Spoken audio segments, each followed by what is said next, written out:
Hello all, welcome to Gurush study point. ये video मैंने class 12th के लिए बनाया है, जहाँ पे मैं यूनिट 2 स्टार्ट करने जा रही हूँ, आपका डेटाबेस मैनेजमेंट सिस्टम। अभी तक आपने क्लास 11th में डेटाबेस मैनेजमेंट सिस्टम के बारे में पढ़ा भी होगा। अगर आपने नहीं पढ़ी भी है, चीज़ें नहीं पढ़ी 11th क्लास में, तो आप मेरी वीडियोज़ को देख सकते हैं। मैं भी क्लास 11th की भी वीडियोज़ बनाई हुई है, जिसमें मैंने DBMS के बारे में आपको बताया हुआ है। ठीक है, तो आप क्लास 11th में क्रिएट क्वेरी पढ़ के आ चुके होंगे, सेलेक्ट क्वेरीज पढ़ के आ चुके होंगे, update, alter, delete, drop queries पढ़ के आ चुके होंगे।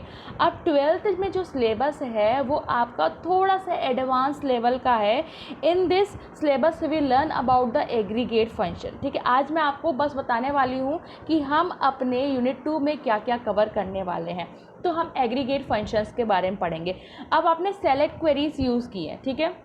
तो सेलेक्ट क्वेरीज में आप करते क्या थे कि पर्टिकुलर स्टूडेंट्स का नेम या रोल नंबर या फादर्स नेम लेके आप फ्रॉम लगा के टेबल का नाम लिख के आप क्वेरीज को फेच कर लेते थे। लेकिन अगर if you want to perform some mathematical operation like कि आपको फाइंड करनी है कि मैक्सिमम फीस किसकी है, ठीक है, तो मैक्सिमम के लिए हम क्या यूज़ करेंगे, एग्रीगेट फंक्शन मैक्स का यूज़ करेंगे।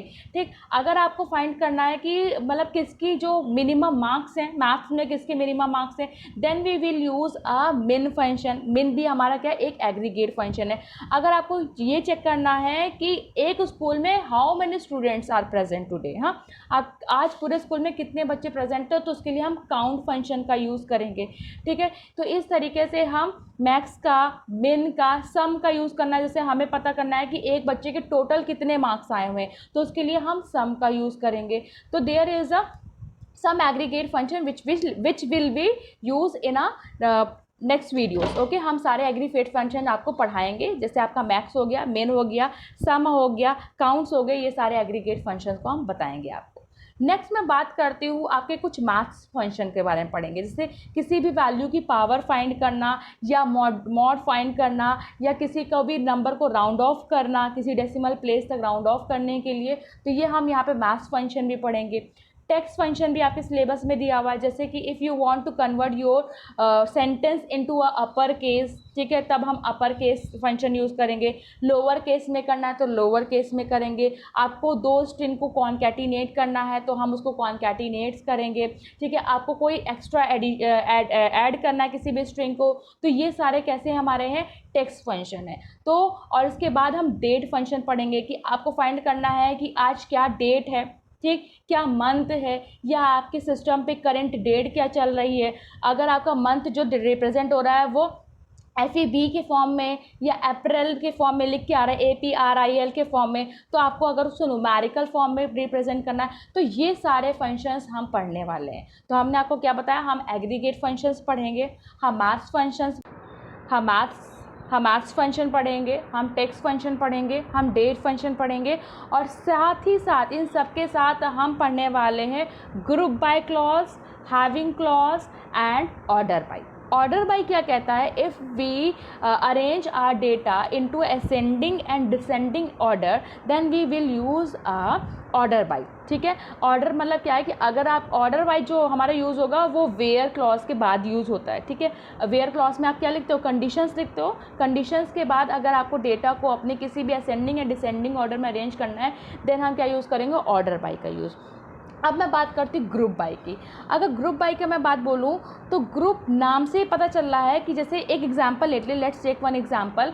एक स्कूल है, ठीक, स्कूल में कुछ बच्चे हमारी किसी फिजिकल एजुकेशन से रिलेटेड हैं और कुछ बच्चे हमारे किसी CS से हैं और कुछ हमारे IP से हैं। ठीक, जैसे माना कि हमने देखा कि A जो है वो PED से है, B जो है वो CS से है, और C जो है हमारे IP से है, फिर D जो है वो फिर से CS से है, फिर E जो है वो IP से। तो अब हमें क्या फाइंड करना है कि how many students are from PED and कितने स्टूडेंट्स हमारे CS से हैं और कितने स्टूडेंट हमारे IP से हैं। तो जब ऐसी कोई कंडीशंस आती है तो इस कंडीशन के लिए हम क्या यूज़ करते हैं, ग्रुप बाय स्टेटमेंट का यूज़ करते हैं।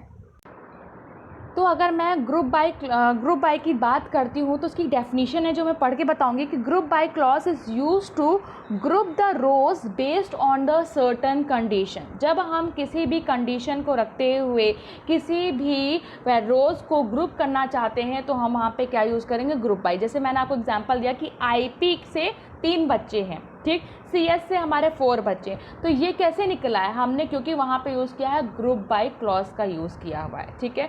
अब बात करते हैं हैविंग क्लॉज का। तो हैविंग क्लॉज हमेशा ग्रुप बाय क्लॉज के साथ होता है। मतलब अगर आपने वेयर कंडीशन का कहाँ यूज़ किया होगा, जैसे हमें फाइंड करना था कि किस बच्चे की फ़ीस जो है वो 1000 से ज़्यादा है, तो ये कंडीशन हम सिंपली कहाँ लिख सकते हैं, ये हम कंडीशन फॉलो कर सकते हैं वेयर क्लॉज में। लेकिन जब आपने अपना फेच किया हुआ डेटा वेयर ग्रुप बाय से निकाला, जैसे आपने निकाला था IP के 3 हैं, CS के 4 हैं, अब मुझे इस कंडीशन में लगाना है कि we want to find all the students from the field जिसकी हाईएस्ट वैल्यू जो है वो 3 से ज़्यादा है, ठीक।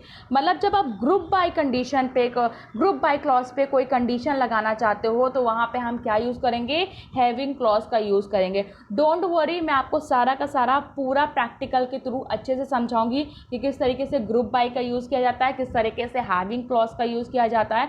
यहाँ पे सिर्फ मैं आपको शॉर्ट इंट्रो बता रही थी कि किस तरीके से हम अपनी इस यूनिट में क्या क्या टॉपिक्स को कवर करने वाले हैं, ठीक है। तो यहाँ पर अगर मैं बात करती हूँ हैविंग का, तो लिखा हुआ having clause tells SQL to includes only certain groups provided by the group by clause।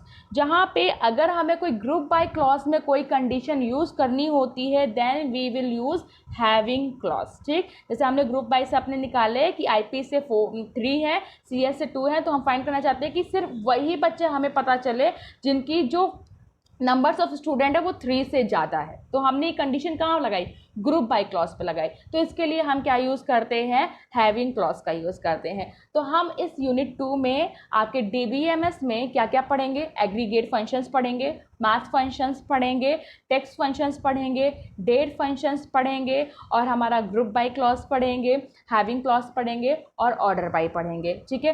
इससे पहले आपका एल्जेब्रिक भी था कि एल्जेब्रिक फंक्शन कैसे यूज़ करते हैं, और भी बताया गया था जॉइंस किस तरह का यूज़ करते हैं, बट ये सारा का सारा आपका सिलेबस से अभी हटा दिया गया है। रिवाइज सिलेबस में सिर्फ आपका इतना ही है। तो मेरी वीडियोस के साथ प्लीज़ कंटिन्यू रहिएगा जिसके थ्रू आप अपने सिलेबस को पूरा कंप्लीट कर सके।